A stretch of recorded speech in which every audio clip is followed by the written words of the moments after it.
Bismillahirrahmanirrahim. Assalamualaikum warahmatullahi wabarakatuh.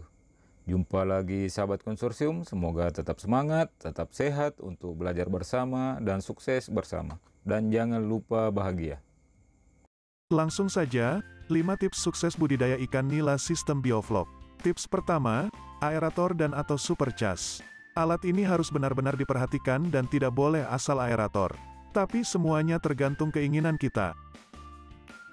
Maksudnya, berapa ekor benih per meter kubik yang akan kita panen per sekali periode. Tekanan aerasi dari aerator akan mempengaruhi terciptanya oksigen terlarut dalam air kolamnya. Mengingat budidaya ikan sistem bioflok, selain ikan yang dipelihara, bakteri yang ada pada probiotik juga memerlukan oksigen untuk hidup dan berkembang supaya kelimpahannya bisa mengimbangi bahan organik yang ada dalam kolam kita. Selain untuk meningkatkan oksigen terlarut, fungsi aerator dan atau supercharge dimanfaatkan dalam pengadukan air supaya tidak menimbulkan endapan flok yang bisa merugikan kualitas air biofloknya. Disinilah perbedaan fungsi aerator dan atau supercharge jika dibandingkan dengan air pump atau dinamo celup. Di mana air pump tidak bisa melakukan pengadukan, olehnya air pump tidak perlu dipakai dalam budidaya ikan nila sistem bioflok. Tips kedua, probiotik. Banyak di antara pemula menganggap setiap probiotik perikanan cocok untuk dipakai pada sistem bioflok. Padahal setiap bakteri yang terkandung dalam probiotik mempunyai peranan yang berbeda-beda. Sementara pada budidaya ikan nila sistem bioflok dibutuhkan bakteri yang tidak hanya mampu mengurai amoniak tapi juga bakteri yang bisa membentuk rangka flok atau konsorsium. Di mana rangka flok di sini tergabung dari berbagai mikroorganisme, berupa bakteri baik, fungi, protozoa, plankton dan lain-lain.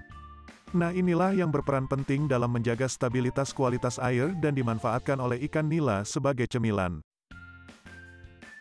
Adapun bakteri yang ada dalam probiotik yang cocok untuk sistem bioflok adalah bakteri strain Bacillus. Minimal 3 Bacillus, tapi biasanya probiotik yang beredar di pasaran mengandung Bacillus subtilis, Bacillus polymixa dan Bacillus megatherium. 3 Bacillus tersebut sudah mampu membentuk air bioflok dan menjaga kualitas air. Karena Bacillus termasuk bakteri aerob, maka pada media bioflok oksigen harus melimpah supaya bakteri Bacillus bisa bekerja maksimal. Tips ketiga, pakan. Kami tidak hendak merekomendasikan merek pakan tertentu karena pakan yang baik, sesuai pengalaman kita, yaitu pakan yang mendapat SNI. Selain itu, protein pakan juga harus diperhatikan. Nah, khusus untuk nila minimal protein 25%. Tapi sebaiknya di awal pembesaran protein yang baik untuk dipakai adalah pakan berprotein 32%. Kelebihan sistem bioflok dengan sistem lain adalah rendahnya FCR.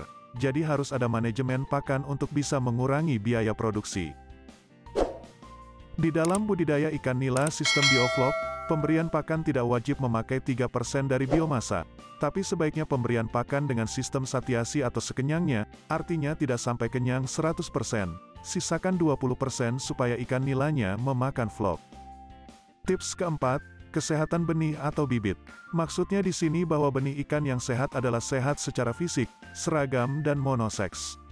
Monoseks jantan ataukah monoseks betina? Benih atau bibit ikan nila yang sehat sangat berperan penting dalam proses keberhasilan terutama di awal tebar sampai masuk pada aplikasi bioflok. Supaya tidak ada kematian ikan sampai panen nantinya.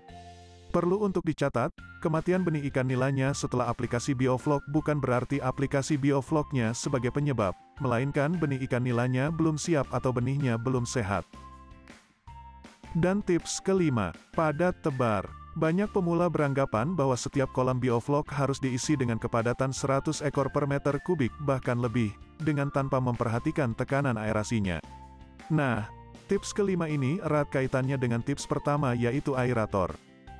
Pada video sebelumnya, kita sudah tayangkan konten tentang tekanan aerasi yang cocok dengan kepadatan 100 ekor sampai 125 ekor per meter kubiknya. Bisa ditonton setelah menonton video ini. Baik, itu tadi 5 tips sukses budidaya ikan nila sistem bioflok, di mana kelimanya saling berkaitan erat dalam mencapai kesuksesan dalam memaksimalkan keuntungan. Meskipun Anda seorang pemula dalam sistem bioflok ini. Terima kasih telah menyimak sampai di sini. Wassalamualaikum warahmatullahi wabarakatuh.